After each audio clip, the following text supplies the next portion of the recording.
Bonjour à tous, nous poursuivons notre série de réponses à vos questions avec Pascal Prigent, directeur général de GenFit. Aujourd'hui, épisode 2, diagnostic dans la mâche. Pascal, ces derniers temps, on avait moins parlé de la technologie diagnostic non invasive développée par GenFit dans la mâche. Pourquoi est-ce récemment redevenu une priorité stratégique? Certains actionnaires ont par exemple commenté: je le croyais disparu à jamais ces tests, ou encore cette résurgence est-elle une coïncidence? Faut-il y voir un lien avec les chiffres décevants annoncés dans la PBC? D'accord, je ne commenterai pas sur la coïncidence, il n'y a évidemment aucun rapport avec, entre la communication sur le diagnostic et ce qui se passe dans la PBC. Et puis, comme j'ai eu l'occasion de le dire dans une autre section, je ne trouve pas du tout que les chiffres aient été décevants dans la PBC au Q1, bien au contraire. Mais par contre, c'est vrai qu'on parlait beaucoup moins du diagnostic et que c'est redevenu une priorité stratégique. Et je pense que pour comprendre, c'est important de se replacer dans une logique un peu historique et de repartir 7 à 8 ans en arrière. Donc à l'époque, GenFit est focalisé sur le développement de la fibranor dans la NASH, ou la mâche comme on dit maintenant, et il y a une conviction forte chez GenFit qui est que ce marché de la mâche ne pourra pas devenir important tant qu'il faut passer par la biopsie. On sait que la biopsie, en particulier la biopsie du foie, c'est un geste invasif, ça fait mal, ça peut potentiellement créer des hémorragies, c'est cher. Il y avait beaucoup de raisons qui nous avaient amenés à penser qu'il est important de développer une technologie pour avoir un test non invasif. Et donc, on l'a fait, et on l'a fait en s'appuyant sur quelque chose qui était assez unique à l'époque et que seul GenFit et peut-être une ou deux autres entreprises avaient, c'est-à-dire une base de données très importante de patients NASH traités avec les biopsies correspondantes. Et donc, on a utilisé ces données avec beaucoup de machine learning, qui est un peu l'ancêtre de l'IA, on va dire. Et il se trouve que GenFit était assez en avance dans ce domaine également à l'époque. Et on a développé une technologie diagnostique qui, et j'y reviendrai plus tard, s'est avérée excellente. Donc, si on accélère un petit peu, on arrive au dénouement de la phase 3 dans la NASH pour nous. Malheureusement, comme on le sait, ce n'est pas les résultats qu'on attendait. Par contre, la technologie diagnostique, elle donne d'excellents résultats. Le problème, c'est qu'on a d'une certaine manière, qu'on peut dire parfois, un peu le meilleur produit sur un marché qui n'existe pas, puisque à l'époque, il n'y a pas de médicament qui est approuvé dans la NASH. Donc, on trouve un partenaire, LabCorp, qui, sur notre technologie, développe un diagnostic. Simplement, ce diagnostic, ils ne peuvent pas vraiment le vendre sur le marché de la NASH, parce que comme il n'y a pas de produit, évidemment, il n'y a pas vraiment de besoin d'avoir un diagnostic pour identifier les patients à risque NASH. Et donc, du coup, ils vendent dans le domaine des essais cliniques, parce que dans le domaine des essais cliniques, tous les industriels qui développent des produits pour la mâche, eux, sont intéressés. D'ailleurs, LabCorp aura un vrai succès sur cette cible, puisque pratiquement tous les essais cliniques avancés dans la NASH utilisent la technologie NIS, et l'utilisent soit en screening pour ne pas faire de biopsie inutile, soit pour monitorer leurs patients. Mais évidemment, l'opportunité commerciale est faible, puisqu'on parle de quelques milliers de patients, donc les royalties qu'on a en retour sont relativement faibles, ce qui explique qu'on en parle moins. Et puis, du temps passe, et il y a le premier produit qui est approuvé dans la NASH avec le produit de Madrigal. Simplement, je pense que ceux qui suivent ce domaine, ça ne leur aura pas échappé.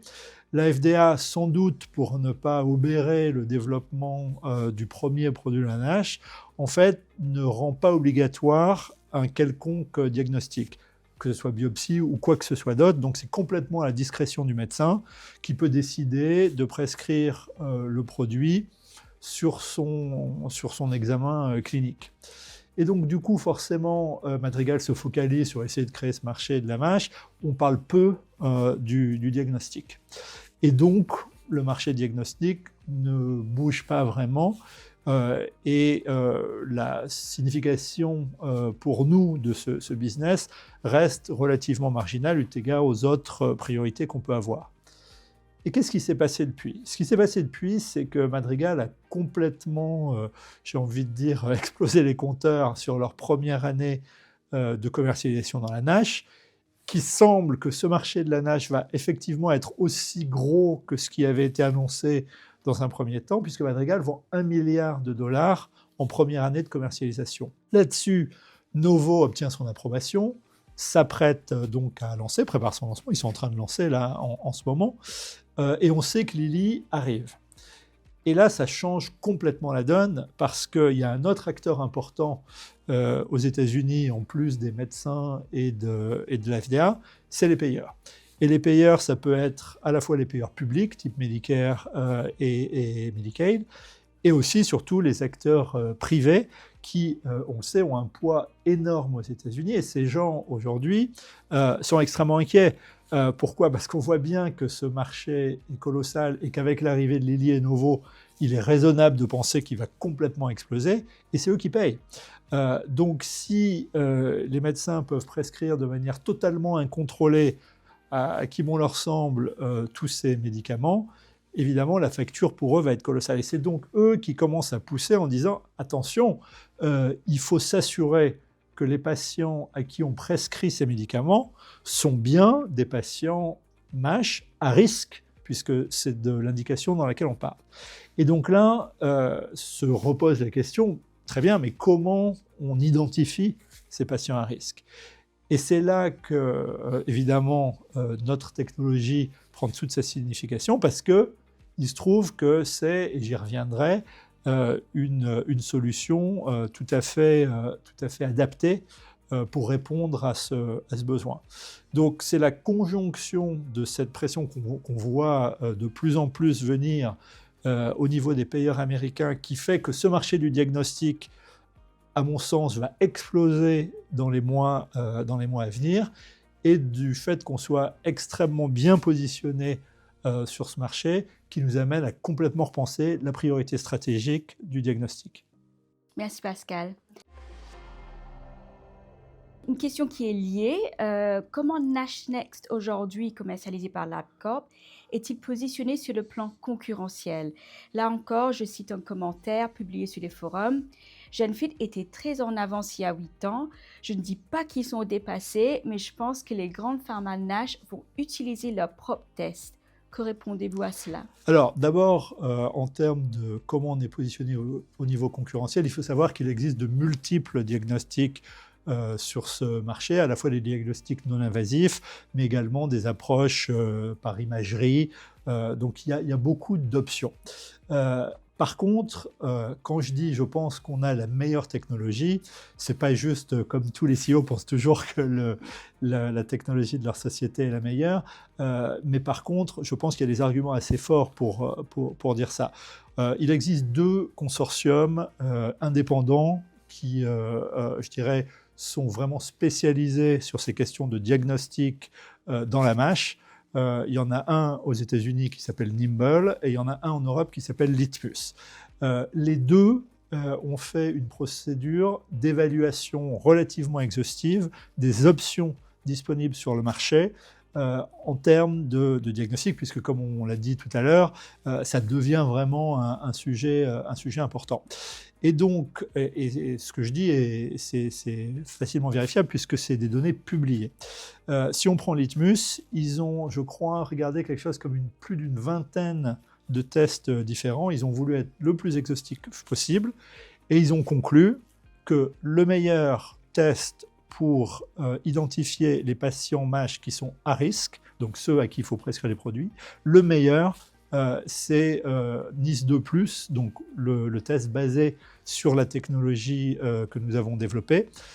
Et c'est le meilleur, et c'est le seul à avoir un OROC de plus supérieur à 0,8. Donc un OROC, l'OROC, c'est comme ça qu'on évalue la performance d'un test. 1, c'est parfait. Donc le seul de tous ceux qui ont été testés, et encore une fois, on parle de tests sanguins, d'imagerie, de différentes sortes de tests, le seul au-dessus de 0,8, c'était NIS2+.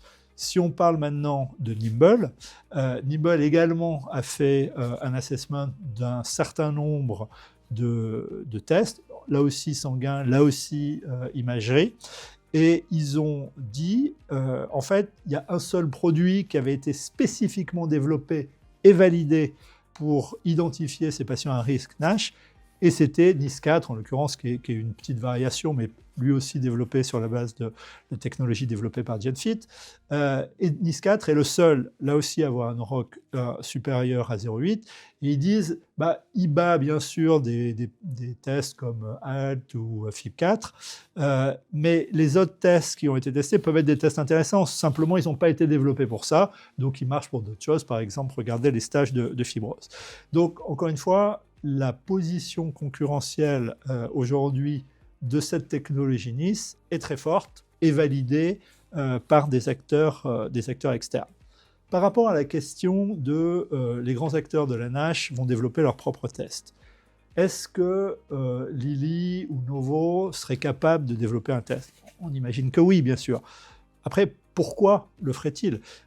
C'est des sociétés qui vendent des médicaments, ce n'est pas des sociétés diagnostiques. Nous-mêmes, s'il avait existé à l'époque un test dans la NASH, on l'aurait bien évidemment utilisé dans notre étude, on ne se serait pas fatigué à en développer un. Donc, il n'y a pas vraiment de raison pour eux de développer des tests. L'autre chose que je dirais, c'est même s'ils voulaient le faire, ça prend du temps. On a vu qu'il fallait commencer avec tout ce travail d'analyse de données sur des essais cliniques. Alors maintenant, on n'est plus les seuls à avoir des données dans la NASH, sauf que depuis, on n'est évidemment pas resté les bras croisés. On a validé ce test, on l'a validé dans des sous-populations, on l'a validé dans d'autres datasets. Toutes les utilisations qui ont été faites de notre test dans d'autres essais cliniques sont aussi des choses qui sont parfois venues renchérir et enrichir la pertinence du test, qui a été considérablement améliorée au fil du temps. Et donc, si quelqu'un voulait se lancer dans ce travail aujourd'hui, ça lui prendrait sans doute quelques années pour arriver au même résultat. Donc, encore une fois, pourquoi le ferait-il? D'autant plus que c'est des gens qui sont, ne l'oublions pas, des utilisateurs de notre test, puisqu'ils l'ont utilisé dans le cadre de leurs essais cliniques. Donc, ils connaissent notre test et ils ont généré des résultats avec ce test. Donc, pour être très clair, on a eu bien sûr des discussions avec eux, et aujourd'hui, la teneur de ces discussions est plus qu'ils sont intéressés pour avoir des éléments diagnostiques non invasifs fiables, plutôt que de se lancer dans des logiques de développement de leurs propres tests. Merci Pascal. De nombreux actionnaires s'interrogent également sur les prochaines étapes. Une commercialisation est-elle vraiment prévue prochainement et quelles sont vos ambitions? Et encore, vous parliez également d'un développement sous forme d'IVD. Que peut-on entendre par cela? La commercialisation, on va dire, elle est déjà en cours aux États-Unis via LabCorp, qui a développé ce qu'on appelle un LDT. Donc un LDT, ça veut dire Laboratory Developed Test. Donc la manière dont ça fonctionne, c'est que ça passe par un central lab. Le patient fait sa prise de sang, le sang est envoyé au central lab qui ensuite donne les résultats au médecin. La commercialisation, comme je le disais jusqu'à maintenant, elle était essentiellement focalisée sur les essais cliniques, donc un tout petit marché. Mais pour les raisons que je viens d'exposer, LabCorp s'apprête à lancer de manière beaucoup plus massive, là, ce coup-ci, à destination du marché en général. Et c'est pour ça qu'on est, comme on le disait tout à l'heure, beaucoup plus dans une logique de voir cette opportunité comme une opportunité extrêmement stratégique pour GenFit. Mais l'autre chose qui est importante, c'est la notion de remboursement. Puisque le test de LabCorp est basé sur notre technologie et donc sur lequel on touche des royalties. Comme je le disais, c'est un test de excellente qualité. Par contre, il a un coût qui est supérieur à certaines des options aujourd'hui sur le marché. Mais il y a eu beaucoup de travail fait, notamment par LabCorp, pour générer des données, notamment des données Health-Eco, pour obtenir un remboursement. Et aujourd'hui, le niveau de confiance dans le fait que LabCorp obtienne un remboursement pour NASH Next est devenu assez important. Et c'est pour ça que, un, il s'apprête à lancer, on va dire, massivement, et deux, que nous, on pense que les royalties qui pourraient nous être versées changent complètement d'échelle par rapport à ce qu'on attendait jusqu'à maintenant. La deuxième partie de la question, c'est sur l'IVD. Donc l'IVD, c'est une approche un petit peu différente du Central Lab dont on parlait tout à l'heure. Donc je rappelle, avec le LDT, le patient fait sa prise de sang, le sang est envoyé à un Central Lab qui renvoie les résultats au médecin. Avec l'IVD, la société d'IVD développe un kit qui est mis à disposition dans tous les centres d'analyse de sang du pays. Et donc là, le patient va voir son médecin qui lui prescrit une prise de sang. Et quand il fait sa prise de sang, il dit faites-moi donc, en plus du cholestérol et de les autres éléments que vous recherchez, le test pour la NASH. Et ensuite, les résultats sont envoyés aux patients et aux médecins. Donc on comprend bien que cette approche, qui est un peu l'approche, on va dire, classique aujourd'hui sur les tests les plus grands publics, permet évidemment d'avoir un marché encore plus massif que le LDT. Donc le LDT permet déjà, il faut voir qu'aux États-Unis, de toucher une part relativement importante du marché, mais il devient massif quand c'est de l'IVD. Les acteurs de l'IVD, typiquement, sont un peu différents des acteurs du LDT. Par exemple, LabCorp ne fait pas d'IVD, mais on est en discussion relativement avancée avec un certain nombre de grands acteurs de l'IVD. Donc, dans notre esprit, on est vraiment sur une fusée à 2 étages, avec un premier lancement par LabCorp, avec le LDT, un développement de cette technologie sur le marché du LDT, et puis à un moment, l'IVD qui vient accélérer et massifier ce marché. Merci Pascal. Quel pourrait être le potentiel en matière de taille du marché? Alors, je dirais que c'est une question qu'on va affiner depuis que c'est redevenu une priorité stratégique pour nous. On a lancé un certain nombre d'études de marché pour être le plus précis possible. Maintenant, je pense que tout le monde comprendra que le potentiel est énorme. Il y a 6 à 7 millions, a priori, de patients MASH à risque aux États-Unis. NASH Next, par exemple, c'est plus de $250. Et nous, on va toucher des royalties dessus qui vont être comparables à ce qu'on peut toucher sur un médicament. Donc, quand on fait les maths, c'est assez vite, ça peut vite devenir extrêmement important. Ce qu'il faut voir aussi, c'est qu'il y a un potentiel derrière qui est encore plus important sur ce qu'on appelle le monitoring. C'est-à-dire que les payeurs, ils disent pas seulement « prouvez-moi que le patient à qui vous avez prescrit ce produit est un patient à risque, MASH à risque ». Ils disent également « montrez-moi que ça marche ». Parce qu'on est sur un traitement chronique, un patient peut être au long cours sous ce type de produit, rester des années sous le produit. Et comment on sait que ça fonctionne? Comment on sait que le patient s'améliore, voire au moins qu'il ne progresse pas, puisqu'on ne fait pas de biopsie et puisqu'il n'y a pas de symptômes. Donc la seule manière de s'assurer de ça, c'est de faire des mesures régulières de l'avancement de sa maladie. Or, quand je disais tout à l'heure, on a des données qui montrent l'intérêt de la technologie NIS pour diagnostiquer ces patients. C'est vrai, comme on l'a dit, on pense qu'on a sans doute les meilleures données pour identifier ces patients MASH à risque, mais il existe néanmoins un certain nombre d'autres options, comme on l'a vu. Par contre, pour monitorer le développement de la maladie, aujourd'hui, la seule technologie qui a généré des données dans ce domaine, c'est la nôtre. Et donc, là aussi, on aurait potentiellement un avantage concurrentiel sur un marché qui serait potentiellement encore plus gros. Donc, tout ça demande à être affiné. On est bien d'accord, ce n'est pas 100% des patients qui vont instantanément être mis sous diagnostic, ça ne se passe pas comme ça.